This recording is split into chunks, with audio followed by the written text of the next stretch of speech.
بسم اللہ الرحمن الرحیم رب زدنی علما۔ جس نے بارش سے گھبرا جانا ہے وہ چلا جائے، ہمارا ساتھ وہ دے جو محمد کی نبوت کے لیے چھاتیاں گولیوں کے سامنے کھڑا کرے۔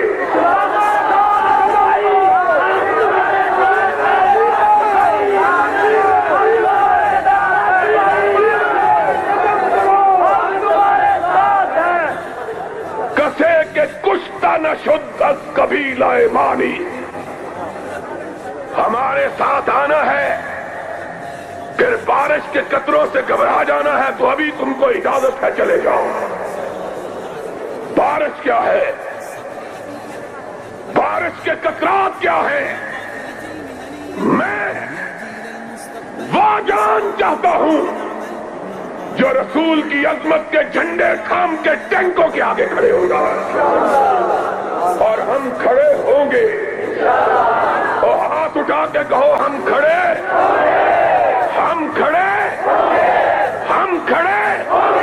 اور جب تم نے یہ عزم کر لیا تو سن لو، دنیا کی کوئی طاقت تمہارا مقابلہ کر سکتی۔ السلام علیکم ورحمۃ اللہ وبرکاتہ۔ کیا آپ نے کبھی ایسے مقرر کو دیکھا جو جب تقریر کر رہا ہو تو ایسا لگے کہ مقرر کی زبان نہیں ہل رہی بلکہ ادا ہونے والا ہر حرف اپنی زبان ہلا رہا ہے؟ کیا کوئی ایسا متکلم جو کلام کرے اور زخموں پر مرہم لگتا محسوس ہو؟ کوئی ایسا مقرر جو تقریر کرے اور دلوں کو مسرت ملے، پانی میں آگ لگ جائے؟ کوئی ایسا ناطق جو بولے اور الفاظ موتی بنتے جائیں، سامع کے کانوں میں رس گھولنے لگیں؟ کوئی ایسا سخنور جو اپنے سخن سے لوگوں کو زنجیر در زنجیر کر دے؟ کوئی ایسا منادی جو لبوں کی جنبش سے زلزلہ برپا کر دے، طوفانوں کے رخ موڑ دے، سوتی بستیاں جگا دے، روحوں کو گرما دے، مردہ دلوں میں زندگی کی لہر دوڑا دے، بجلی کا کڑکا بن جائے؟ آئیے میں آج آپ کو ایسی ہی ایک شخصیت سے ملاتا ہوں جن کی زندگی شعر کے مصداق ہے۔ میں تو سورج ہوں، ستارے میرے آگے کیا ہیں؟ شب ہے کیا، شب کے سہارے میرے آگے کیا ہیں؟ جو ہمیشہ رہے شاہوں کے ثنا خواں جالب، وہ سخن ساز بے چارے میرے آگے کیا ہیں؟ اور کسی عربی شاعر نے کہا، مضت الدہور وما اتینا بمثلہ وَلَقَدْ أَتَيْنَا فَعَجِزْنَا عَنْ نَظَرَائِهِ۔ میری مراد ہیں علامہ احسان الہی ظہیر رحمہ اللہ، جو عالم باعمل، شعلہ نوا مقرر، نامور ادیب، عظیم صحافی، اعلیٰ مبلغ اور کئی دینی کتابوں کے مصنف تھے۔ آپ کی وہ شخصیت تھی کہ جن کے گرج سے حکومت وقت کے ایوانوں میں لرزہ طاری ہو جایا کرتا تھا۔ وہ پاسبان قرآن و سنت تھے، تحریر میں یکتا، تقریر میں اعلیٰ، لیاقت میں منفرد، ذہانت میں اولیٰ، سیاست میں برتر، قیادت میں عظیم، شریف النفس، تجارت میں کریم، جس کی راہ ہدایت، جس کا قدم بصیرت، جس کی جبلت ذہانت و فطانت، جس کی فطرت جرأت و شجاعت، جس کی سیاست امامت و عدالت، جس کی قیادت صداقت و حقیقت، جنہوں نے بزدلوں کو جینے کا طور سکھایا، مردہ دلوں کو زندگی سے آشنا کیا، کمزور لوگوں کے سینے تان دیے، ان کو دیکھ پست ہمت بھی ایک نئی شان کے ساتھ اٹھ کھڑے ہوئے۔ وہ جیا تو سر اٹھا کے جیا، سینہ تان کر جیا، باطل کو للکارتا ہوا جیا، غیر حق پر گرجتا ہوا جیا، آمریت پر برستا ہوا جیا۔ وہ آئینہ صفت تھا، ایک صاف آئینہ، جو باطل پرستوں کے چہرے کے داغ انہی دکھاتا تھا، ظالموں کے چہرے کی بدنمائی واضح کرتا تھا، جابروں کے رخ پر لگے دھبے ان کے سامنے کرتا تھا۔ لیکن افسوس کہ ان باطل پرستوں، ظالموں، جابروں اور آمروں نے اپنے چہرے کے داغ دور نہ کیے، اسی آئینے کو توڑنے کی سازش کی اور اسے توڑ دیا۔ وہ ایک چکماق تھا، چراغ سے چراغ جلاتا گیا، تاریکیوں کو ضیاء دیتا گیا، ہر دور کے ہاتھوں کو حنا دیتا گیا، ہر دور کے جابروں کو للکارتا گیا، ساکت دلوں کو دھڑکن، بے زبانوں کو نوا دیتا گیا، کجلاہوں کی رعونت کا مذاق اڑاتا رہا۔ اس نے حالات کے ہاتھوں کبھی شکست قبول نہ کی، وہ حالات کو خود بدلتا رہا، خود حالات کے مطابق نہ بدلا۔ علامہ آپ کا اسم علم ہو گیا تھا، اعراف و تعریف بن گیا۔ کوئی لفظ علامہ بولے تو بے ساختہ احسان الہی ظہیر رحمہ اللہ یاد آ جاتے ہیں۔ ان کی سطر سطر میں علمیت و بدیعت، ذکاوت و طراوت، ان کی ہر تحریر ذہانت و فطانت۔ اشعار آپ کی زبان سے یوں نکلتے جیسے ان کی تخلیق اسی مقام و محل کے لیے۔ آپ کا ہر بول ادب کا شاہکار، لکھتے تو حرف آخر لکھتے، بولتے تو تول تول کر بولتے، ہر بول انمول کے مصداق ہوتا تھا۔ آغا شورش کاشمیری رحمہ اللہ یوں فرماتے ہیں آپ کے متعلق کہ انشاء پردازی ان کی جیب کی گھڑی اور تقریر و خطابت ان کے ہاتھ کی چھڑی تھی۔ مولانا محمد یوسف بن نوری رحمہ اللہ آپ کے متعلق یوں فرماتے ہیں، یہ اس وقت ان کا کہنا ہوا جب انہوں نے شاہی مسجد کے باطل شکن اجتماع میں ان کی خطابت کی جلوہ سامانیوں اور بگڑے ہوئے حالات پر قابو پانے کی عظیم صلاحیتوں کو جب ان کے اندر دیکھا تو انہوں نے کہا یہ شعر ہیں۔ عرب کے مشہور خطیب ڈاکٹر مصطفیٰ السبائی نے کہا کہ ان کے لب و لہجے اور اسلوب بیان نے قدیم عرب کے خطبہ کی یاد تازہ کر دی ہے، اور ہم نے عالم اسلام میں ان سے بڑا خطیب نہ دیکھا اور نہ سنا ہے۔ ان کے الفاظ کا جادو مخالفین کے سر چڑھ کر بولا کرتا تھا۔ ان کی تقریریں خوف نکال کر باہر کر دیتی تھیں، طاقتوروں کے خلاف لڑنے کا حوصلہ دیتی تھیں، کمزوروں کے دل سے کمزوری کا احساس ختم کر دیتی تھیں۔ سقوط ڈھاکہ کے بعد جمعہ میں جو آپ نے تقریر کی، اس تقریر کے الفاظ آج تک بھی ایک تاریخی الفاظ مانے جاتے ہیں۔ ان کی زبان سے اگر آپ ویڈیو سنیں گے تو آپ کے جسم کے رونٹے کھڑے ہو جائیں گے۔ کہتے ہیں کہ آج ہماری اٹھی ہوئی گردنیں جھک گئی ہیں، آج ہمارے تنے ہوئے سینے سکڑ کر رہ گئے، ہماری آوازیں کجلا گئی ہیں، آج ہماری روح مرجھا گئی، آج ہمارے دل بیٹھ گئے۔ علامہ احسان الہی ظہیر رحمہ اللہ 31 مئی 1940 کو جمعرات کے دن پیدا ہوئے۔ الحمدللہ 9 سال کے عمر ہی میں آپ نے حفظ کو مکمل کیا۔ اس کے بعد مختلف دینی مدارس میں ابتدائی علوم سے آگاہی حاصل کرتے رہے۔ پھر آپ جامعہ اسلامیہ گوجرانوالہ چلے آئے۔ وہاں برصغیر پاک و ہند کے نامور محدث حافظ محمد گوندلوی رحمہ اللہ علم حدیث پڑھایا کرتے تھے۔ اور وہیں آپ کے ایک اور استاد جن کا نام ابو البرکات رحمہ اللہ ہے، وہ بھی وہیں کے استادوں میں شامل تھے۔ جامعہ اسلامیہ میں آپ حدیث کے کتب سے فراغت حاصل کیے۔ اس کے علاوہ آپ نے جامعہ سلفیہ فیصل آباد میں مولانا شریف اللہ سے فلسفہ اور منطق حاصل کی۔ اس طرح 1960 تک آپ اپنی دینی تعلیم مکمل کر چکے تھے۔ اسی سال آپ نے پنجاب یونیورسٹی سے عربی میں BA کی ڈگری حاصل کی۔ 1961 میں آپ نے MA فارسی اور MA اردو کی ڈگریاں حاصل کی۔ پھر آپ مدینہ یونیورسٹی میں داخلہ حاصل کر کے سعودی عرب چلے گئے، یعنی جامعہ الاسلامیہ بالمدینہ المنورہ۔ آپ نے 4 سال کا عرصہ جامعہ اسلامیہ مدینہ منورہ میں گزارا اور مدینہ یونیورسٹی میں جو وقت گزارا وہ بڑا ہی بھرپور وقت تھا۔ آپ یونیورسٹی کے نمایاں ترین طالب علم کی حیثیت کے حامل تھے۔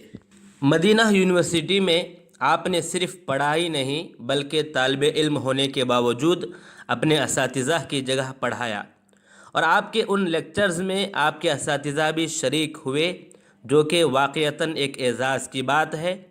اس کا ذکر آپ نے خود یوں کیا ہے کہ مدینہ یونیورسٹی کی تدریس کے دوران میں نے محسوس کیا کہ یونیورسٹی کے اساتذہ قادیانیت کے بارے میں بہت زیادہ نہیں جانتے تھے۔ یونیورسٹی کے نصاب میں ادیان و فرق کا موضوع بھی شامل تھا، اور اس موضوع پر ہفتے میں ایک حصہ ہوا کرتا تھا۔ ادیان و فرق کے موضوع پر ہمارے عرب اساتذہ جب بھی لیکچر دیتے تو بعض فرقوں سے متعلق ان کی معلومات اس قدر کم ہوتی کہ وہ محض الفاظ کے سہارے اپنا لیکچر پورا کر دیتے تھے۔ ان فرقوں سے متعلق زیادہ لٹریچر چونکہ بر صغیر پاک و ہند میں چھپا ہوا تھا اور وہ بھی اردو زبان میں، اس لیے یونیورسٹی کے عرب اساتذہ کی معلومات بطور خاص نہ ہونے کے برابر تھیں۔ میں نے قادیانیت پر عربی اخبارات و جرائد میں مضامین لکھے۔ دراصل یہ مضامین وہی لیکچرز تھے جو میں نے اپنی کلاس کے طلباء کو اپنے اساتذہ کی جگہ دینے شروع کیے تھے۔ بعد میں آپ نے ان لیکچرز کو ایک کتاب کی صورت دے دی، اور یہ کتاب آپ کے زمانہ طالب علمی میں چھپ گئی تھی۔ اس کے ٹائٹل پہ آپ کے نام کے ساتھ خريج الجامعہ الاسلامیہ کے الفاظ بھی درج کیے گئے، جو کہ آپ کے لیے ایک اعزاز کی بات تھی، حالانکہ آپ ابھی مدینہ یونیورسٹی سے فارغ نہیں ہوئے تھے۔ آپ مدینہ یونیورسٹی سے اعلیٰ اعزاز کے ساتھ فارغ ہوئے۔ مدینہ یونیورسٹی سے فراغت کے بعد آپ کی صلاحیتوں کو دیکھتے ہوئے شیخ ابن باز رحمہ اللہ نے، جو کہ اس زمانے میں مدینہ کے وائس چانسلر تھے، آپ کو مدینہ یونیورسٹی میں ہی درس و تدریس کے فرائض انجام دینے کی پیشکش کی، لیکن آپ نے شکریہ کے ساتھ انکار کر دیا۔ اس کی وجہ صرف یہی تھی کہ آپ کے دلی خواہش تھی کہ اپنے علم سے اپنے ملک اور اپنی قوم کو فائدہ پہنچایا جائے۔ پاکستان واپس آنے کے بعد آپ نے چند مزید مضامین MA کی ڈگریاں حاصل کیں اور کراچی یونیورسٹی سے LLB کی ڈگری حاصل کی۔ سعودی عرب سے واپسی کے بعد آپ ایک مسجد کے خطیب مقرر ہوئے، اور 7 روزہ الاعتصام کی ادارت بھی آپ کی سپرد کر دی گئی۔ آپ کو شیخ الحدیث حضرت مولانا محمد اسماعیل سلفی نے سید داؤد غزنوی رحمہ اللہ کی مسند کی پیشکش کی۔ اس سلسلے میں شیخ محمد اشرف مرحوم سے پہلی ملاقات میاں عبدالعزیز مالواڑہ کی کوٹھی میں ہوئی۔ حضرت مولانا سلفی نے شیخ اشرف صاحب کو علامہ احسان الہی ظہیر رحمہ اللہ کے متعلق بتلایا کہ وہ مسجد میں خطبہ کے فرائض انجام دیں گے، لیکن شیخ صاحب مرحوم نے علامہ صاحب کی موجودگی میں ہی اپنے تردد اور اپنی ہچکچاہٹ کا اظہار کیا کہ مجھے یقین نہیں کہ اس نو آموز نوجوان کی وجہ سے جامع مسجد کی رونق رفتہ واپس آ سکے گی۔ لیکن مولانا اسماعیل سلفی کے اصرار پہ وہ حضرت علامہ احسان الہی ظہیر رحمہ اللہ کو 2-3 ہفتے تک برداشت کرنے کے لیے تیار ہو گئے، اور پھر یہ 2-3 ہفتے کبھی بھی ختم نہ ہوئے، حتیٰ کہ علامہ احسان الہی ظہیر رحمہ اللہ شہادت کے رتبے پر فائز ہو گئے۔ آپ نے مسجد کی روایات ہی بدل دیں۔ اب وہ جامع مسجد تنگی دامہ کا شکوہ کرنے لگی، بلکہ بعض اوقات رمضان المبارک کے نمازیوں کو جمعہ کی نماز کے لیے جگہ ہی نہ ملتی اور لوگوں کو مایوس واپس جانا پڑتا۔ آپ 12:30 بجے خطبے کا آغاز فرماتے، لیکن لوگ 10 بجے ہی پہلی صف میں جگہ حاصل کرنے کے لیے مسجد پہنچ جاتے تھے۔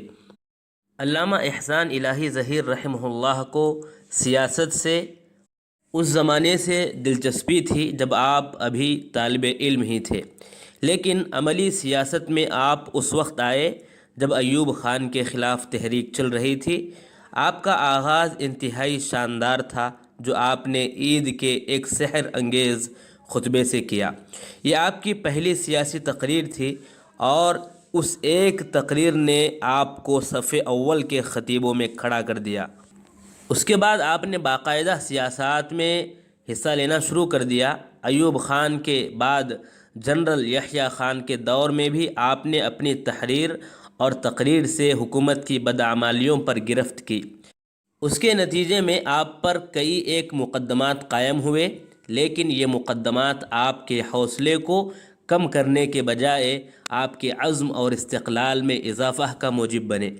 آپ کو راہ حق سے ہٹانے کی بجائے راہ حق کو اور زیادہ مضبوطی سے اختیار کرنے کی وجہ ٹھہرے۔ آپ کے اپنے الفاظ میں جیسے جیسے مقدمات بنتے گئے، میرا سیاست کا ذوق کندن ہوتا رہا۔ میدانی سیاست میں پریشانیوں اور تکلیفوں کا سامنا آپ کو یحییٰ خان کے دور میں ہو چکا تھا، لیکن اب ایک ایسا دور شروع ہو رہا تھا کہ جس میں آپ پر مصائب و آلام کے پہاڑ توڑ دیے گئے۔ آپ کی تقریروں کی کاٹ میں روز بروز اضافہ ہوتا جا رہا تھا۔ حکومت کے خلاف آپ کا لہجہ ہر گزرتے دن کے ساتھ سخت ہو رہا تھا۔ حکومت وقت کے خلاف تقریروں کے جرم میں آپ پر متعدد مقدمات دائر کیے گئے اور آپ کو پابند سلاسل کر دیا گیا۔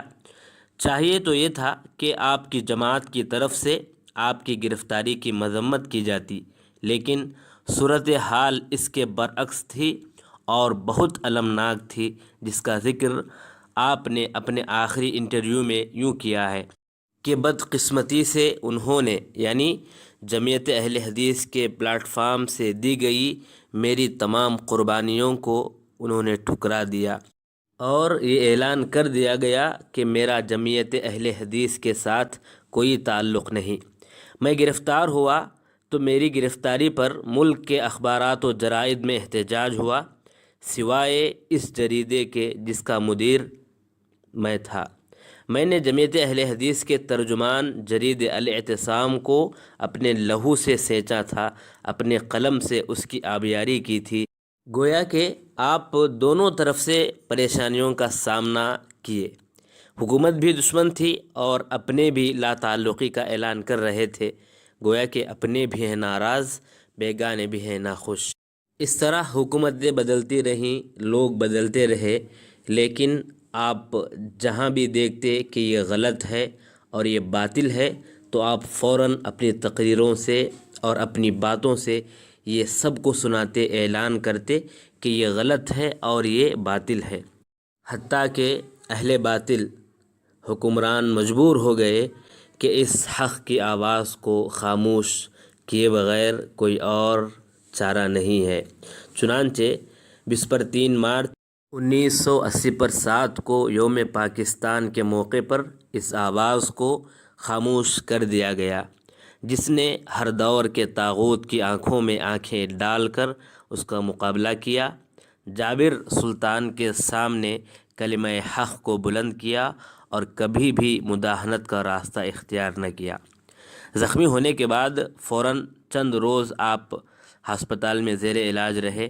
اس دوران سعودی عرب اور عراق کی طرف سے آپ کے علاج کی پیشکش کی گئی۔ ریاض اور بغداد کی ہوائی اڈوں پر طیارے آپ کے لیے تیار تھے، لیکن سعودی عرب کو ترجیح دی گئی اور 28 مارچ کو آپ کو سعودی عرب کے خصوصی طیارے کے ذریعے ریاض لے جایا گیا۔ دوران سفر آپ کی حالت ٹھیک تھی، لیکن وہاں جا کر خراب ہو گئی۔ آپ کے خون کا دباؤ کم ہونا شروع ہو گیا اور 30 مارچ کو فجر کی نماز کے وقت آپ خون کے دباؤ کی شدید کمی کے باعث انتقال فرما گئے۔ جدید ذرائع ابلاغ کی بدولت کچھ ہی لمحوں میں آپ کے انتقال کی خبر دنیا بھر میں پھیل گئی۔ آپ کو جنت البقیع میں دفن کرنے کا فیصلہ کیا گیا۔ ریاض میں آپ کی جنازہ ادا کی گئی، نماز جنازہ ادا کی گئی۔ نماز جنازہ آپ کے نہایت مشفق استاد اور عالم اسلام کی نامور شخصیت مفتی اعظم عبدالعزیز ابن باز رحمہ اللہ نے پڑھائی۔ آنسوؤں اور سسکیوں میں آپ کا جنازہ پڑھا گیا۔ لوگ پرنم آنکھوں سے آپ کے لیے دعائے مغفرت کر رہے تھے۔